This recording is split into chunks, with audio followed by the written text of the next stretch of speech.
So I'm here with Monique, the designer of the clothing line Afro Barb Ken. All right, so you was telling me the name of your clothing line came from your nickname. Yeah. So how did you get the nickname? Okay, honestly, it was one of my friends in high school. He actually named me Afrikan Barbie, but he did it as an insult. Like, he was like, "Oh, Monique, you look like an Afrikan Barbie." And I was laughing. I was like, "I like that name." He was like, "No, I was trying to insult you." So I thought it was really hilarious. Like, he was trying to insult me, but but I actually liked the name, and I took it, and I was like, I'm about to just name this my nickname. And ever since then, a lot of people don't even know my name is Monique. A lot of people just say, "Oh, Afrikan Barbie, Afrikan Barbie." I'm like, "Oh, hi." So does he take credit now for like making up that? He really doesn't. He actually laughs about it. Actually laughs about it. All right. So how did you get into designing? Honestly, with designing, I've always had a passion for designing since I was younger. Mixing and matching things, everybody always knew me for that. My mom always used to, like, "Oh, you're gonna be a designer," and stuff, like, just to say it. But that really stuck in me, because I actually like to do things like that. I was always one of those prissy girls, hair done, nails done, everything like that. So basically, there was one summer I wasn't really doing much, and I told her, I was like, "Mommy, I really want to learn how to sew more." Even though I was at the fashion program at Morgan, I still wanted to enhance that.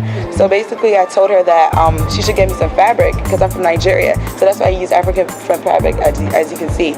So basically, I asked her to get me some fabric, and she got me some from Nigeria. And she got me like at least 6 yards of fabric of different colors. So it was really a huge variety of materials to use. So basically, and she got me a sewing machine also. So that summer I was like, this summer I'm just gonna sew. This summer I'm just gonna dedicate myself to sewing, because I always had a passion for it. So that's when I started sewing. I started designing things, and I hit this guy up on Facebook, and he was doing a fashion show, and he was like, the fashion show was in Silver Spring, was called Fest Africa. This was like one of their first shows for Fest Africa, and I was like, "Can I be in your show?" I was so excited, like, "Can I be in your show?" And he was like, "Yes, of course, but you have to have 10 to 15 outfits, and this is no sewing experience, really, not really doing much." I was like, "Okay, I'm gonna do something to make this work." I was excited. I told my friends I'm about to be in this fashion show and whatnot, and then they were excited for me. So in 2 weeks, I made 10 to 15 outfits. I made skirts, shirts, everything. I make like crop tops, things like that.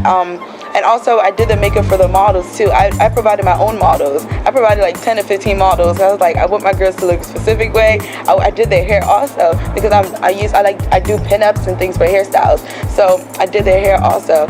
So at that time, the show was wonderful. Everybody loved my clothing and things like that. So that's when I started saying, like, I'm going to be a designer. I love doing this. This is my passion. Even if I wasn't getting paid for it, I would still do it. Even if it was just a charity show, I'm like, I'm just excited just to do a fashion show. Just to display my clothing. Even when I used to go to fashion shows, people used to be like, "She's a designer. She does it by herself." I'm like, "Yes." Like, they were so surprised, but I really thank God. Like, even that was like my first clothing line. Then I started my second line, the Barbie collection.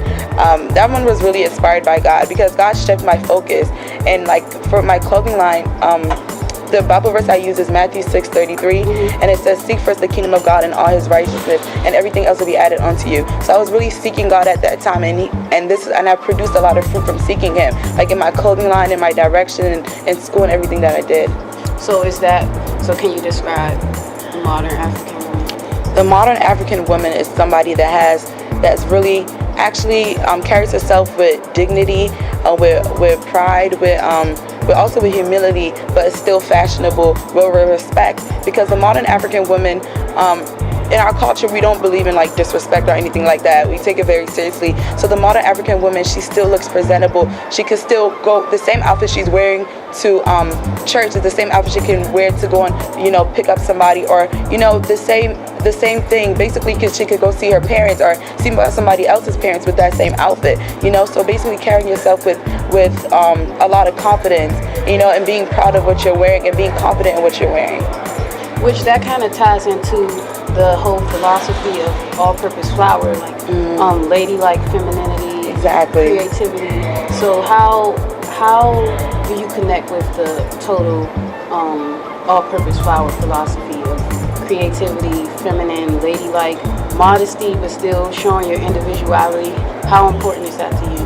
It's very important to me because I feel like everything that we do, it should be in modesty, and that's what all-purpose flour, carries also, which I feel like is really good.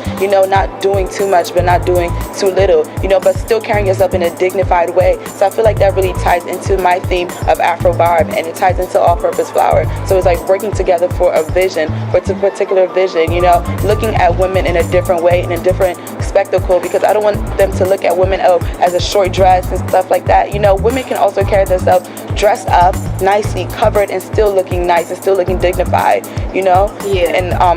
And that's the way I feel like women should be treated and looked at. Yeah, and I think it's also empowering Exactly. to show and to know that you don't have to show all your skin and still know who you are. Exactly. That you are still presentable, beautiful, and your outfit is still, I guess what people would call, you still have like a bad outfit on. Yes. So I know you taught yourself how to sew. Yes. I sew a little bit myself, but I don't really like to use patterns.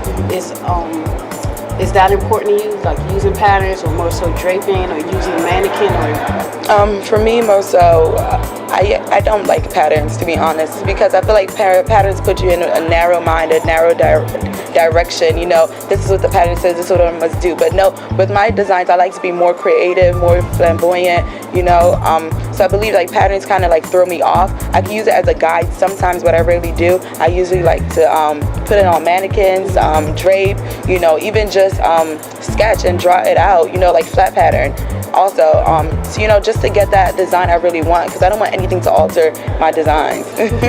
So, again, all-purpose flour is about a lifestyle of creativity. So what kind of other skills? I know you said you do makeup. Mm-hmm. You end up doing some of your models' hair at the first show. What are there any other artistic skills or hobbies or interests that you have? Artistically, not more so. I like to do hair. I was doing makeup at first, and I was like, I'm not getting far with makeup, so I'm not gonna. And I got tired of doing makeup for people. It takes an hour, 30 minutes. I'm like, nah, I'm not even getting paid enough to do that. So I just thought I do it, but I don't do it as often as I used to. With hair, it was just a random thing. I was like, let me just try this. Let me just try and twist up this, twist up that, and that's what really more so I focus on with my fashion. Also, I don't really do anything else much, like artistically. So you just strictly focus on your fashions? Fashion, yeah, basically I strictly focus on my fashion because I feel like that's the vision God gave me, like exactly, that's what I want to pursue, because I feel like we can always be good at so many things, but there's still one thing that God really put in you that's like, okay, this is what I put in her to be a designer, this is what I put in her to be a makeup artist. So it's that focus point, so I don't want to get confused, but I just want to focus on what God has given me, because I know He would enhance it, I know everyone has a passion, to do something, that creative side, not always being a lawyer or, being what people expect you to be, but being who you really are.